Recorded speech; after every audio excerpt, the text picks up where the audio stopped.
Good evening, good day. Welcome to How to Be Unpopular podcast number 257. If you are a rollerblader and don't like ski content, then you can stop here and wait for the next podcast. If you're a skier and don't like rollerblading content, I guess you can stop here too. I'll just explain myself.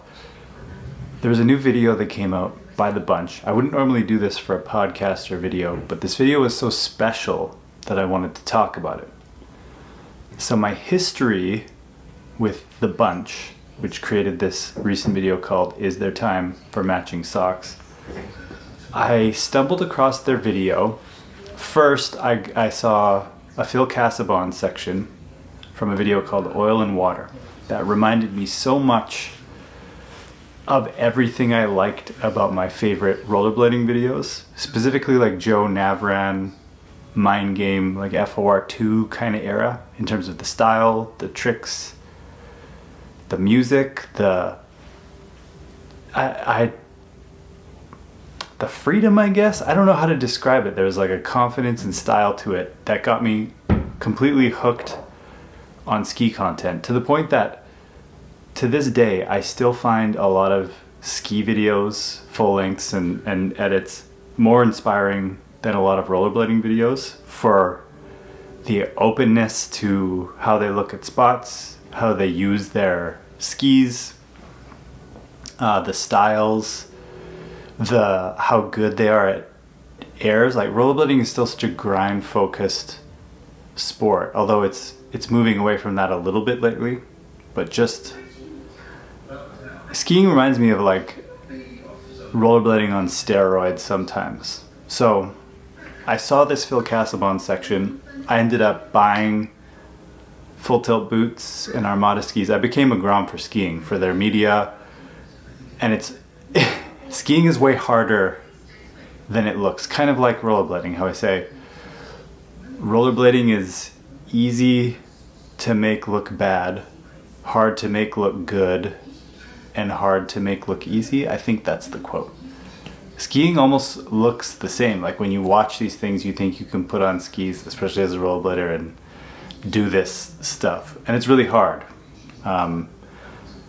But it was the Phil Cassabon section, Line Traveling Circus, and then I stumbled across the bunch. The first video that I saw of theirs was called Finesse, I think was the first one. There's a trilogy of videos. So there's Far Out was the first one, Finesse and Finito. Amazing videos. Same thing where I discovered Children of the Guan. Eat the Guts came out later, which is a masterpiece of, I call them action sports videos, but I always put it in quotes because it's such a dumb name. But in terms of like skate videos, feeling like, I guess you could call them skate videos, but like ski, snowboard, BMX, rollerblade, all that stuff. I'm obsessed with the videos in all of those cultures. It's still such an exciting outlet and format to me. There's a lot of bad videos, but then there's really good ones like the bunch videos. They reminded me so much of Pat Lennon videos actually. And the skiing was really creative. The look and feel, they were crew videos. They reminded me so much of like what I liked about making skate videos or rollerblading videos. And they became one of my favorites, the bunch. I still really like that Phil Cassabon section, but it's quite a slick production. Whereas the bunch and the HG Skis videos, Children of the Guan, and Eat the Guts, both reminded me of like my favorite parts of skate videos. So over time, the bunch, you can go to their YouTube now, they put everything out. Pretty much anything you click on their YouTube is incredible. Really inspiring, such a good variety of creative skiing, such a good variety of personalities.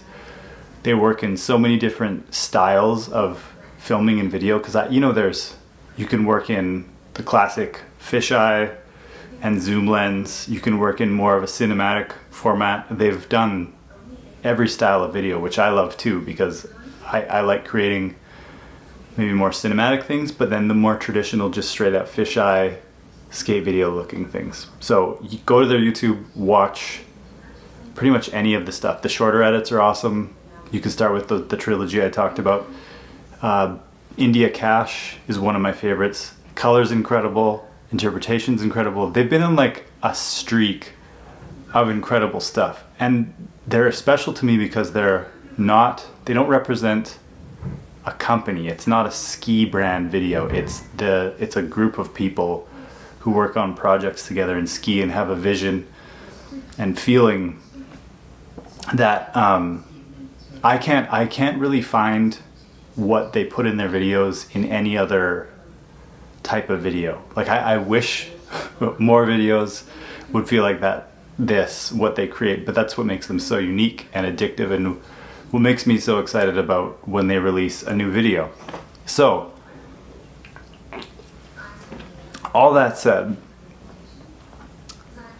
remember, I'm a guy who's really into making rollerblading videos, who looks at ski culture very much from the outside, but is a huge fan of all of the videos that get created, that I try and follow it because I get more inspiration from skiing than rollerblading. Rollerblading has some really good stuff lately though.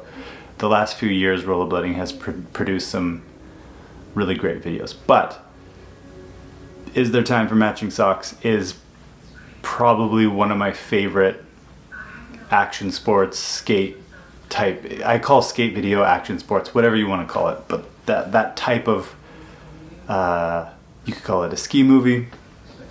It's one of my favorite things I've seen in a really long time, and it's one of those videos when I was a lot younger and made my first couple videos with my group of friends. It's what I always dreamed of and strive towards. I still don't think I've made anything even close to this, but this is one inspired me so much to, like, I think there'll be a lot of people who copy this video or get inspiration from it, but do it the wrong way. There's a feeling to this video, which I'll talk about all the stuff, but there's something about this video that just brought it so far beyond a lot of the overproduced crap. It's not crap, but it's just overproduced, samey type videos. Now in I'll just call it action sports. I'm sorry for using that term. But in action sports, there's so, like, the democratization of the tools. So everybody can get a nice camera, and everybody can get a computer to edit, and people can film on their phones, and it's just blown wide open. There's so many people who are good at filming and who can cut nice images to a song. But you watch these things a lot of the time and you just feel nothing. They're cut so fast, or there's no time to breathe. There's no time to feel something, that I just watch a lot of these things and forget them. It happens with movies, it happens with TV shows. You'll wake up the next day and you'll be, what did I watch? You'll have to think a little bit. But every once in a while you watch something really good and it sticks. This is one of those videos. I have some notes here that I'll go over about why I think this video is so special. One thing, I've already watched it 3 times, and that's more than most things. Some things I'll watch twice. I've watched it 3 times in a week. Some things I'll watch twice and then forget for a while and then watch again. But there's so many, a video's good if there's images and songs and moments that just stick with you days after, and then you want to go back and relive it again. You feel emotion while watching it. That doesn't normally happen with many things. So, said my history with bunch videos, that actually made me feel something. There are no GoPros, no drone shots, and no the selfie camera thing. There's none of that. This was a human being controlling the camera with a vision in mind, not just, I'm telling you, the drones are getting out of hand, okay? Can we just relax with the drones?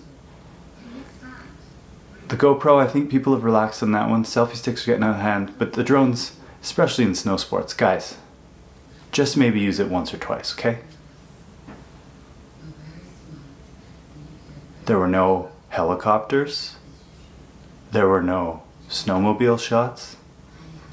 There was maybe one shot of somebody, like a joke shot of a snowmobile, somebody like getting off of it, or I can't remember.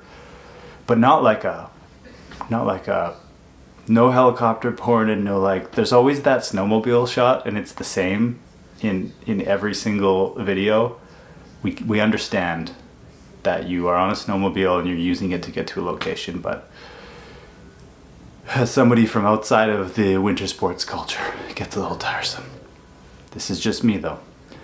The nature shots, always so, they're beautiful in other videos. But again, the way it's edited and the way the music is and the way the whole video feels, a lot of the times they just don't hit properly. And it's not because they're not nice images, they are. The ones in this video were used so well and the cuts were so nice. You had time to think, you had time to feel. Just makes me so happy. Because there was a while there where I was thinking like, I use nature shots, I like them, but they were becoming so tiresome. And plus like people on Instagram can take a picture of nature and put it up. But if it's really nicely composed and put to the song properly, and a nice breath within the video. I haven't even started talking about tricks, sorry. The skiing in this video, it's creative. There's insane hammers. I don't like using that word, or stunts, or whatever you want to call it.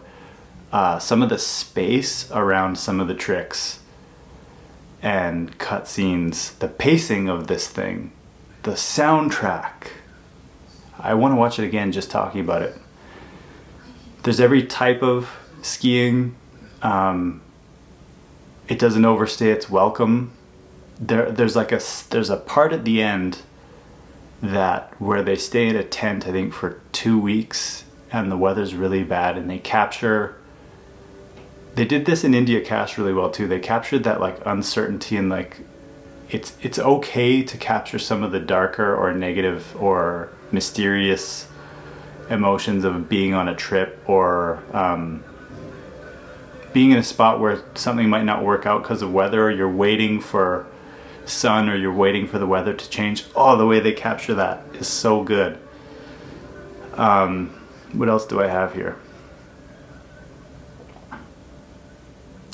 A lot of action sports videos are, look at how awesome we are. Everybody's guilty of it.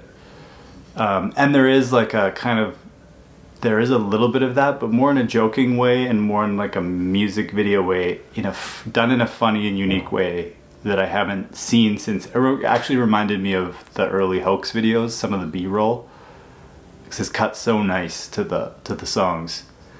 But a lot of action sports videos are, look at how cool we are, and this gave me the feeling of, we are so lucky to be alive and skiing and free. The showcasing of freedom, in contrast with the regular pace of the world,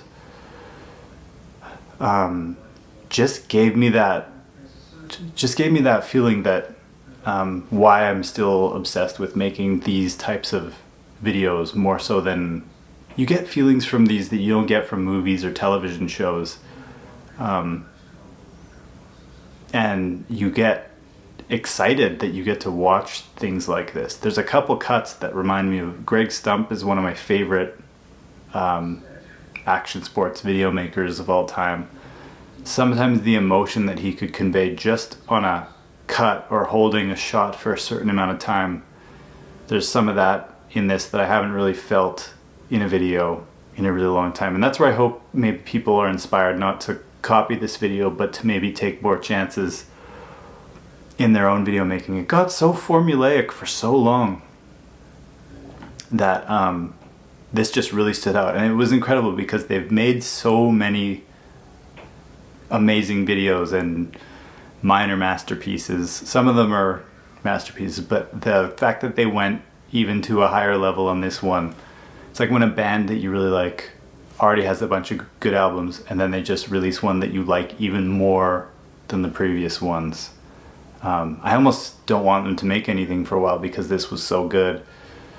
Like if they just didn't release anything for 2 or 3 years to just let everybody appreciate this one for longer. But when people, they upped the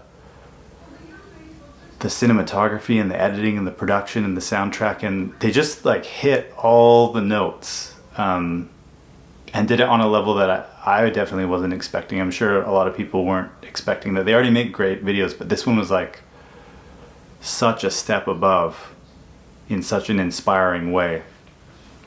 What else do I have here? It felt outside of trends that I think it'll age really well, that the music and the way people are dressed and the ski equipment and all that stuff, I think it'll age really, really well. Sometimes you watch skateboard or snowboard or BMX or rollerblading stuff, and it's like you're gonna be able to place that so easily and look back, be like, that was definitely like mid 2010s, or that was definitely 2007-ish. This one just feels like it's gonna age really well. Very classic and timeless.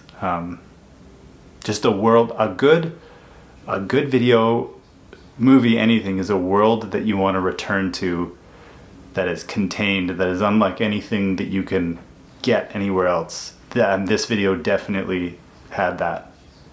And guess what? It's free on YouTube. I've bought so many clunkers and rented so many clunkers on iTunes. There was this one video called Valhalla, this ski video.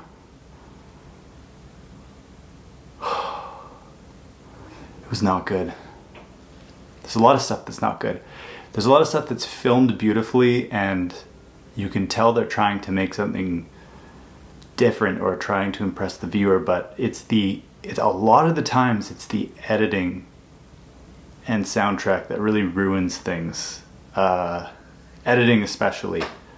That is just like people watch a lot of music videos or stuff on Vimeo. I don't even know how to describe it, but like action sports videos, just it's like here's the box you stay in, but then this is like over here, this video. And is there time for matching socks? There's a environmental piece to the video that they reveal in the end credits, which is cool. That I'm a bit older, but I know the younger generation, like Nils Jansson's a rollerblader for Rose's Skates, does pieces on this and cares a lot. And it's not that I don't care about the environment, but in terms of integrating it into the production is a really interesting thing, done in a way that I haven't seen. Because it is funny that like in action sports, especially snow sports, are like save our winters, but flying around in helicopters and shit. So they did a good job of you'll see in the end credits. Just an interesting twist on the environmental thing. I think that's everything I wanted to say. But bravo. I'm just so impressed with this video that I had to record something and talk about it for this podcast. Maybe I'll do more of these if people enjoyed this. Maybe I'll do other videos, other classics.